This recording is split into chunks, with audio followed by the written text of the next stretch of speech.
narito ang kalamang pangkalusugan. Maraming tao ang nakararanas ng bloated o namamagang tiyan na nagdudulot ng discomfort.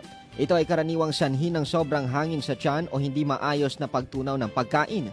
Upang maiwasan ito, mahalagang iwasan ang sobrang pagkain ng matataba, matatamis at maasim na pagkain, pati na rin ang labis na pag-inom ng carbonated drinks na nagdudulot ng pagtaas ng gas sa tiyan.